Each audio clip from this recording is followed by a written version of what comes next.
नमस्कार, आप देख रहे हो हॉर्नबिल टीवी भारत। मध्य प्रदेश के कटनी जिले में चल रहे माइनिंग कॉन्क्लेव पर अब राजनीतिक बयानबाजी तेज हो गई है। विधानसभा में नेता प्रतिपक्ष उमंग सिंगर ने इस कॉन्क्लेव को बसपा का खनिज उत्सव करार देते हुए सरकार पर गंभीर आरोप लगाया है। उमंग सिंगर ने कहा कि यह स्पष्ट नहीं है कि ये आयोजन स्थानीय बेरोजगारों के लिए है, प्रदेश के उद्यमियों के लिए या फिर विदेशी कंपनियों के लीज देने के लिए। उन्होंने सवाल उठाया कि स्थानीय माइनिंग कारोबारियों को नज़रअंदाज कर सरकार क्यों बाहरी कंपनियों को लाभ पहुंचा रही है। उन्होंने सीएजी की रिपोर्ट का हवाला देते हुए कहा कि राज्य में 90% रॉयल्टी की चोरी हो रही है और सवाल उठाया कि क्या यहां अवैध कमाई की जरिया बन चुका है। सिंगरौली, मोरवा आदिवासी क्षेत्र, डीएमए फंड, इन सभी मुद्दों पर सिंगार ने सरकार को घेरा और कहा कि 13,000 करोड़ रुपए डिस्ट्रिक्ट माइनिंग फंड में जमा हुए, लेकिन प्रभावितों के लिए कोई काम नहीं हुआ। उमंग सिंगार ने मुख्यमंत्री से सवाल किया कि क्या सरकार इन बिंदुओं पर विचार करेगी या फिर मुख्य दर्शक बनी रहेगी। इस तीखे हमले पर सरकार की प्रतिक्रिया का इंतजार है। सुनिए। भाजपा सरकार कटनी के अंदर माइनिंग कॉन्क्लेव कर रही है। आज खूब प्रचार प्रसार किया जा रहा, लेकिन ये प्रचार प्रसार करने के बाद भारतीय जनता पार्टी क्या स्थानीय लोगों को रोजगार देना चाहती है? मध्य प्रदेश के उद्योगपतियों को के लिए है कि बाहर की कंपनियों के लिए? सरकार इसके अंदर छुप बैठी है। मैं समझता हूं कि सबसे पहले 1,500 जो यहाँ के उद्योगपति है उनके बारे में विचार करना चाहिए। उसके बाद आपको बाहर की कंपनियों को ये माइनिंग लीज आपको देना चाहिए। मैं ऐसा समझता हूं कि ये यहाँ के उद्योगपतियों की एक भावना भी है और उनको अधिकार को नहीं छीनना चाहिए। रही बात माइनिंग लीज, तो अपनी जगह, कॉन्क्लेव अपनी जगह। क्या सरकार कई ऐसे मुद्दे हैं जो माइनिंग से जुड़े हुए, उस पर चुप क्यों बैठी है? पेशा कानून, आदिवासी क्षेत्र के अंदर पेशा कानून के तहत परमिशन लेनी है ग्राम सभा की। ग्राम सभाओं की क्या आदिवासी क्षेत्र के अंदर सरकार परमिशन ले रही है?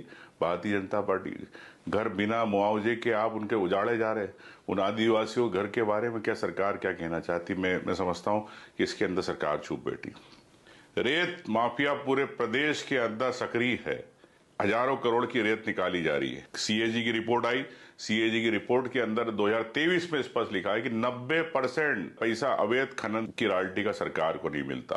तो सरकार क्या इस अवैध खनन को क्यों नहीं रोकना चाहती? क्या सरकार के पास तंत्र नहीं है कि क्या जानबूझकर ये अवैध उत्खनन कराई जाती है ताकि अवैध रॉयल्टी जो है, अवैध रूप से जो पैसा सरकार को मिलता रहे? मैं कहता हूं कि अगर सरकार अपना राजकोषीय खजाना बढ़ाना चाहती है तो रॉयल्टी के साथ माइनिंग के स्पष्ट होना चाहिए। ऐसा नहीं कि एक रॉयल्टी पे 10 ट्रक निकल रहे। ये सरकार देख रही है, सरकार के आंख और के नीचे हो रही बातें, लेकिन सरकार चुप बैठी है।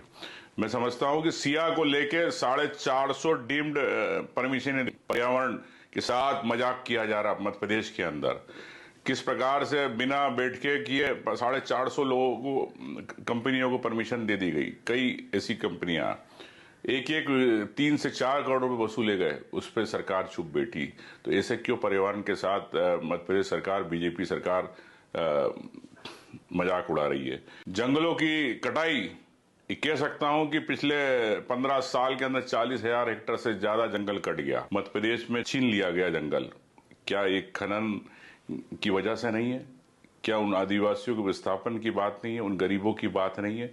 अभी कह सकता हूं कि कई जगह ऐसा हुआ। मोरवा करके एक स्थान है सिंगरौली के अंदर, 50,000 परिवार से ज्यादा लोग उजड़ने वाले। सरकार ने उनसे कब अभी तक क्यों नहीं बात कही?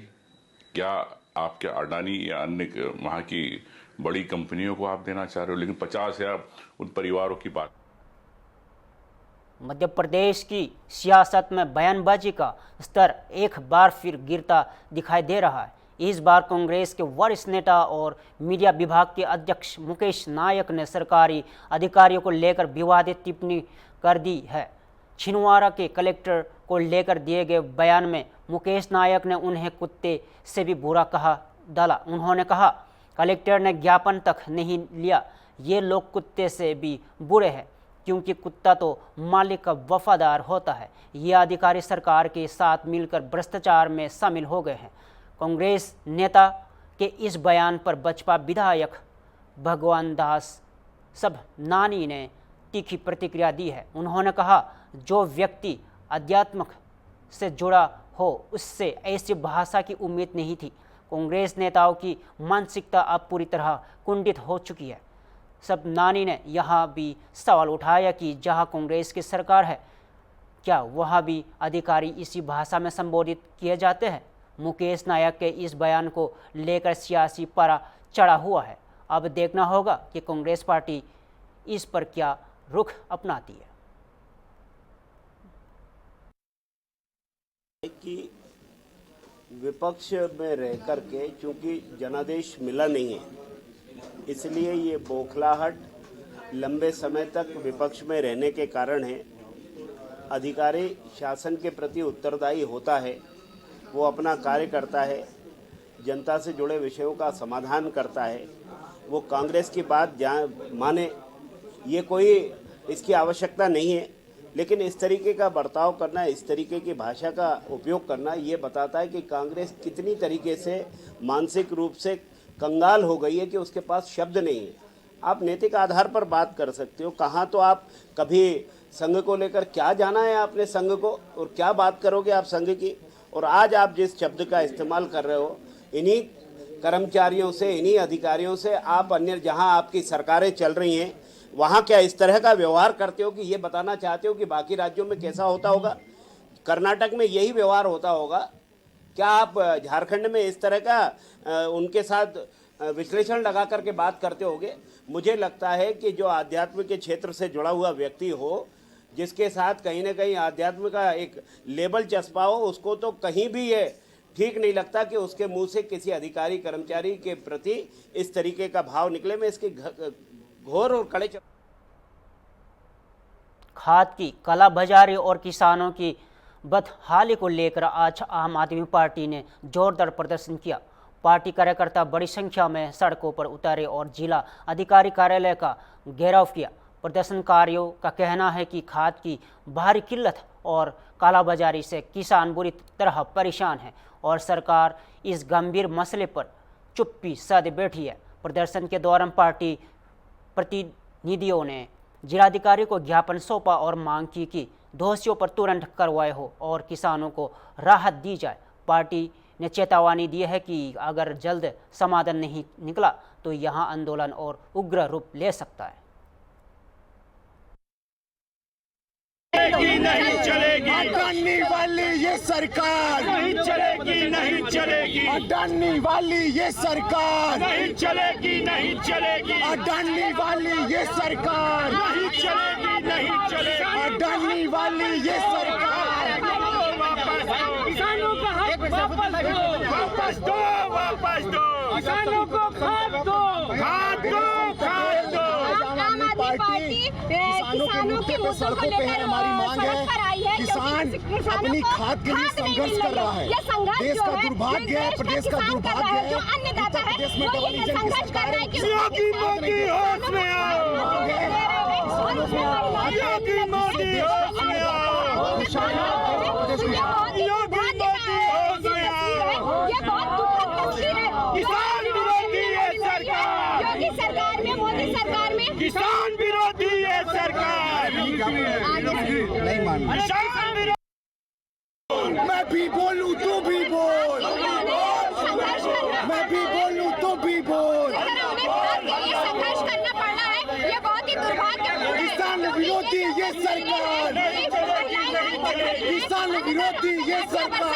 ये हमारा देश कहाँ ले जाना चाहते हैं? ये हमारे देश के अन्नदाताओं के साथ जो अपमान कर रहे हैं, उनका अपमान जो है ये देश की जनता बर्दाश्त नहीं करेगी। आम आदमी पार्टी अन्नदाताओं का अपमान बर्दाश्त नहीं करेगी। किसानों को खाद मुहैया कराना चाहिए और काला बाजारी जो है उसको बंद कराना सरकार तो कह रही है खाद पर्याप्त है और वितरण भी हो रहा है। अगर खाद पर्याप्त है और वितरण हो रहा है, महिलाओं पे लाठी क्यों चलाई गई? महिलाएं लाइन में खड़ी क्यों हैं? ये तस्वीरें कहाँ से आ रही हैं? आप बताइए मुझे। आप चले जाइए तहसीलों पर, खाद की कितनी किल्लत है आपको पता चल जाएगा। अयोध्या का वीडियो आप देख लीजिए उठा के। लगातार आपने आरोप लगाया सरकार जो है खाद की चोरी कर रही है, क्या काला बाजारी कर रही है? सरकार काला बाजारी कर रही है और काला बाजारी कर रही है। देश के अन्नदाताओं के साथ जो है जिस तरह का व्यवहार किया जा रहा है, ये बहुत ही दुखद है। लखनऊ से एक बड़ी खबर आ रही है, जहां आयुर्वेद गुरु आचार्य मानिश ने आज एक प्रेस वार्ता की और सरकार से आयुर्वेद को आयुष्मान भारत योजना में शामिल करने की मांग रखी है। आचार्य मानिश का कहना है कि अगर आयुर्वेदिक इलाज को भी आयुष्मान योजना के तहत कवर किया जाए तो गरीबों को बिना किसी खर्च के इलाज मिल सकता है। उन्होंने सरकार से अपील की कि आयुर्वेद को मुख्य धारा में लाया जाए ताकि देश के अंतिम व्यक्ति तक इसका लाभ पहुंचा सके। आचार्य मानिश ने यह भी ऐलान किया कि अगर सरकार यह मांग मानती है तो वो उत्तर प्रदेश के हर जिले में एक बड़ा आयुर्वेदिक हॉस्पिटल खोलेंगे, जिससे आम आदमी को सस्ता, सुलभ और असरदार इलाज भी मिल सके। सिर्फ इतना ही नहीं, आचार्य मानिश ने जल्द ही एक ऐसी आयुर्वेदिक दवा लॉन्च करने का जा रहा है जो स्वस्थ व्यक्ति को भी और भी स्वस्थ रखेगी और भविष्य की बीमारियों से बचाएगी। सुनिए।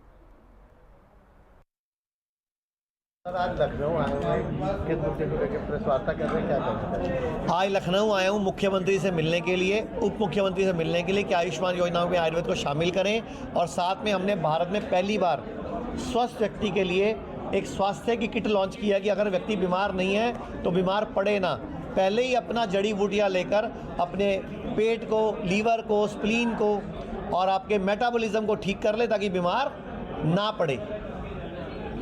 सर, आयुष्मान को लेके आपने कहा है आप पहल करना चाहते हैं कि आयुष्मान के लोग भी आएँ, लेकिन आप अपनी ओर से पहले पहल क्यों नहीं करें? सर, मैंने तो पहल कर रखी है। मेरे यहाँ तो जो गरीब आदमी आते हैं हम पैसे लेते ही नहीं, फ्री इलाज करते हैं हम तो उसका। लेकिन ऐसा आयुर्वेदिक की दवा का इलाज होता है, लेकिन अभी कुछ लोग इससे थोड़ा दूर रहते हैं। तो सर, वो अंग्रेजों ने 150 साल प्लानिंग किया उसके लिए, 150 साल राज करा उन्होंने। हमारी चिकित्सा व्यवस्था, हमारी न्याय व्यवस्था, हमारी शिक्षा व्यवस्था आज भी अंग्रेजों के कंट्रोल में है। तो मैं चाहूँगा उसके चंगुल से निकले, हम अपने कानून बनाएं, अपनी चिकित्सा व्यवस्था को बढ़ाएं और अपने एजुकेशन सिस्टम को हम इम्प्रूव करें। शिक्षा व्यवस्था अपनी लागू होनी चाहिए, जहाँ बचपन में ही सिखाया जाता था क्या खाएं क्या नहीं खाएं। भगवत गीता में भी श्लोक आता है, युक्ताहार विहारस्य युक्त चेष्टसु कर्मसु युक्त स्वप्ना बोधस्य योगो भवति दुखा, कि युक्ति के हिसाब से, मौसम के हिसाब से आहार विहार करो अगर आप दुखों से बचना चाहते हो। लेकिन कौन कर रहा है? हम सर्दी गर्मी, हमने इतना आधुनिकीकरण कर लिया कि हमने दिन में रात कर ली, रात में दिन कर लिया। हमने सर्दी गर्मी, बॉडी के जो जीन्स थे, हमारी बॉडी में 4000 तरह के जीन्स हैं जो सर्दी गर्मी दिन रात के हिसाब से एक्टिवेट होते थे। अब हम दिन भर एसी में बैठे रहते हैं तो गर्मी वाले हमारे जो जीन है वो एक्टिवेट ही नहीं होते, तो हमारी पूरी बॉडी डिस्टर्ब है और हम बीमार हो रहे हैं। तो इसीलिए मैंने दोबारा स्वस्थ होने के लिए, और ये किट कोई दवाई नहीं है, इसमें डाइट चार्ट भी है, इसमें एक हेल्पलाइन नंबर भी है, इसमें डॉक्टर बताएगा भी क्या खाना है, डॉक्टर भी सेटल करेगा, साथ में आपको गाइड करेगा। भाई छोटी मोटी तकलीफ हो घर पे ही कैसे ठीक करना है, रसोई में क्या पड़ा आपकी, हल्दी पड़ी है, कड़ी पत्ता पड़ा है, पुदीना पड़ा है, धनिया पड़ा है, उन्हीं से अपना इजाज करो। ये किट मतलब खाली दवाई नहीं है, ये किट एक जीवन शैली है, ये किट जीना सीखो है, ये किट आपको जीवन जीने का ज्ञान देने वाली किट है। सर, ये किट कितने की होगी बाजार में? ये किट बाजार में 30 रुपये रोजाना की दवाई होगी, जिसमें एक पाउडर है जो कि 6 दिन लेना है, 6 दिन पाउडर लेना है, आधा चम्मच गर्म पानी से। 6 दिन बाद 7वें दिन ये पूरा शॉट पी जाना है, जो कि हल्दी, जो कि अमलतास, जो कि अजवैन, आंवला, हरड़, इन चीज़ों से बना हुआ है। तो मतलब जड़ी बूटियाँ सारी वही हैं जो हमारी किचन में अवेलेबल है। हमने उसको क्लिनिकल ट्रायल कर लिया, भारत सरकार से लाइसेंस ले लिया, अप्रूवल ले लिया, रिसर्च कर दी, ताकि स्वस्थ व्यक्ति स्वस्थ रहे। क्योंकि आयुर्वेद का सूत्र है स्वस्थस्य स्वास्थ्य रक्षणम, और एक सूत्र क्या है भारत में, आयुर्वेद कहता है सर्वेषाणाम रोगाणाम निदानम कुपिता मला, कि सभी रोगों का एक ही इलाज है, कुपित मल को निकाल दो। सर आने वाले समय में यूपी में कहाँ खोलने के विचार है आपके? यूपी में हम बड़े बड़े हॉस्पिटल खोलेंगे, लेकिन हम चाहते हैं पहले आयुष्मान योजना में आयुर्वेद आ जाए ताकि हम गरीब आदमी का इलाज फ्री कर सकें। मध्य प्रदेश की राजनीति में लाडली बहनों को लेकर बयानबाजी अब सड़कों तक पहुंच गई है। भोपाल में भारतीय जनता पार्टी के महिला मोर्चा की कार्यकर्ताओं ने जोरदार प्रदर्शन किया। विवाद का केंद्र बने हैं रोजगार जिला राजगढ़ पंचायत अध्यक्ष यशवंत गुज्जार, जिनके लाडली बहनों पर ही की गई आपत्तिजनक टिप्पणी के खिलाफ बसपा महिला मोर्चा ने मोर्चा खोल दिया। सड़क को महिलाएं हाथों में बोरी लेकर पीसीसी कार्यालय की ओर कुछ कर रही थी, लेकिन पुलिस ने उन्हें रेड क्रॉस के पास ही रोक दिया। महिला कार्यकर्ताओं ने चेतावनी दी है कि लाडली बहनों का अपमान बर्दाश्त नहीं किया जाएगा और कांग्रेस नेताओं को महिलाओं से माफ़ी मांगनी होगी। प्रशासन ने मौके पर ही भारी पुलिस तैनात किया और महिला मोर्चा की कार्यकर्ताओं को पीसीसी कार्यालय पहुंचने से रोक दिया गया। अब देखना होगा कि कांग्रेस की तरफ से इस विरोध पर कोई प्रतिक्रिया आती है या नहीं। कांग्रेस के नेताओं ने कहा है कि लाडली बहनों को हम बोरे में भरकर फेंक देंगे। वो कांग्रेस के वरिष्ठ नेताओं ने उसमें ताली बजाई है, उसको सहमति दी और खुशी जाहिर करी है। तो मैं आज बता देना चाहता हूं कि मध्य प्रदेश की महिलाएं अबला नहीं है। वो डॉक्टर मोहन यादव जी के शासन में रहती है। उनके मान सम्मान आत्मविश्वास में कोई कमी नहीं आने देंगे। इसी को लेकर महिला मोर्चा आज हमारी लाडली बहनों को लेकर प्रदर्शन कर रहा है, कांग्रेस कार्यालय का घेराव कर रहा है और ये संकेत दे रहा है कि आपकी मानसिकता जो है उसको ठीक कर लो। और मुझे लगता है कि ऐसी ही मानसिकता के कारण हमारे मध्य प्रदेश की बहनों ने कांग्रेस को वोट नहीं दिया। वो लगातार 20 साल से बाहर किए हुए और आगे भी बाहर करके रहेंगे। कई बार देखिए, मांगे कुछ भी नहीं है। हमारी सरकार महिलाओं के उत्थान के लिए एक निचले पायदान से आदरणीय श्री नरेंद्र मोदी जी इतना प्रयास कर रहे हैं। महिलाओं को उन्होंने एक देवियों का स्थान दिया है ताकि कोई भी महिला दुखी ना रहे। लाडली बहना योजना जो चल रही है उससे हमारे देश की एक झुग्गी झोपड़ी में रहने वाली महिलाओं है, उनके जीवन स्तर में सुधार आया है, उनके घर में शिक्षा में सुधार आया है। और आप बताइए, आप ऐसे विवादित बयान देते हैं कि महिलाओं को बोरी में भर देना चाहिए। आज एक बात बताइए, चलिए, क्या महिला आपकी माता नहीं है? क्या आपकी महिला आपकी बहन नहीं है? क्या महिला आपकी पत्नी नहीं है? और क्या भारतीय जनता पार्टी ने ऐसे जो कांग्रेस के लोग विरोध कर रहे हैं, क्या उनके घर के जो महिलाएं हैं उनको क्या लाडली बहना योजना का लाभ नहीं दिया? आप इतने जिम्मेदारी वाले पद पे हैं, एक नेता हैं जो लोगों के संरक्षण के लिए आए हैं, और आप ये भक्षण की बात करते हैं कि बोरी में भर देना चाहिए। ये कहाँ की नैतिकता है? ये भारत की कोई सनातन संस्कृति है क्या? आप बताइए। और जिस व्यक्ति को भारत की सनातन संस्कृति का ही ज्ञान ना हो, वो राज्य करने के विषय में कैसे सोच सकते हैं? आज हमारे विधानसभा में, हम गोविंदपुरा विधानसभा में आदरणीय हमारी मंत्री जी श्रीमती कृष्णा गौर जी हैं, एक एक दिन महिलाओं के उत्थान के लिए एक एक गली में जाकर के महिलाओं की समस्याओं को सुनती हैं, उनके बच्चों की, उनकी परेशानियों की, बच्चियों की शिक्षा को रात दिन वो उनके लिए काम करती हैं। और आप विरोधी लोग कहते हैं कि महिलाओं को बोरी में भर देना चाहिए। इस रोष को लेकर के हम यहाँ एकत्रित हुए हैं और हमारा कड़ा विरोध है कि ऐसे नेताओं के खिलाफ कोई सख्त कानूनी कार्रवाई होनी चाहिए। डॉक्टर शालिनी अग्निहोत्री, मैं आदरणीय कृष्णा गौर जी की विधानसभा गोविंदपुरा महिला मोर्चा इंद्रपुरी मंडल में मंत्री हूँ। धन्यवाद। मुख्यमंत्री योगी आदित्यनाथ के मार्गदर्शन में और राज्य मंत्री कपिल देव अग्रवाल ने नेतृत्व में उत्तर प्रदेश दिव्यांगजनों के लिए एक सराहनीय पहल की गई है। 5 अगस्त से 13 अगस्त 2025 तक चलाए गए एक विशेष दिव्यांगजन रोजगार अभियान के तहत 720 दिव्यांग युवाओं को रोजगार मिला है।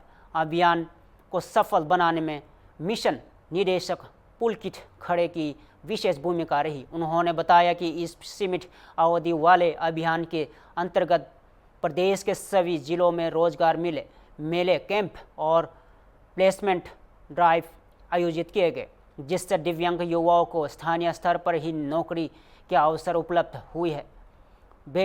Banking and accounting, telecom, retail और ITES जैसे क्षेत्रों में दिव्यांग युवाओं को नौकरियां मिली और इस पूरी मुहिम में प्रतिष्ठित कंपनियों की सक्रिय भागीदारी देखने को मिली। इस अभियान ने देखा दिया कि अगर नीयत साफ हो और नेतृत्व मजबूत हो तो दिव्यांगता कभी भी सफलता की राह में रुकावट नहीं बन सकती। उत्तर प्रदेश कौशल विकास मिशन द्वारा माननीय मुख्यमंत्री जी के मार्गदर्शन में है एक नवीन पहल करी गई। इस पहल के अंतर्गत मिशन द्वारा दिव्यांगजन रोजगार अभियान के नाम से एक सीमित समय का अभियान चलाया गया। इस अभियान की शुरुआत 5 अगस्त को करी गई और 13 अगस्त तक ये अभियान चलाया गया। इस अभियान को शुरू करने से पहले सभी जनपदों के जिलाधिकारियों को पत्र लिखा गया, सभी जनपद के मुख्य विकास अधिकारियों से वार्ता करी गई और ये तय करा गया कि इस अभियान के दौरान कई विभागों के समन्वय से हमारे दिव्यांगजन भाइयों को बहनों को ज़्यादा से ज़्यादा रोजगार प्राप्त कराना है। इसमें सबसे पहले दिव्यांगजन विभाग से सूची प्राप्त करी गई, सेवा योजन विभाग से कंपनियों की सूची प्राप्त करी गई, इंडस्ट्री विभाग से ये देखा गया कि कितनी इंडस्ट्रीज इसमें प्रतिभाग कर सकती हैं, जो दिव्यांगजनों को उनकी अर्हता के अनुसार, उनकी योग्यता के अनुसार नौकरियां दे सकें। इसके बाद हर जनपद में छोटे और बड़े स्तर पर रोजगार मेले करे गए जो खासकर दिव्यांगजनों के लिए थे। ये अभियान 5 अगस्त से 13 अगस्त तक पूरे प्रदेश में चलाया गया और परिणाम स्वरूप हमने ये देखा, जब 13 अगस्त के बाद इसका अवलोकन करा गया तो ये पाया गया कि उस अभियान के दौरान कुल 720 दिव्यांगजन भाई बहनों को सिर्फ इस छोटी अवधि। फिलहाल के लिए इतना ही। देश और प्रदेश से जुड़े हर खबर के लिए जुड़े रहिए हॉर्नबिल टीवी भारत के साथ।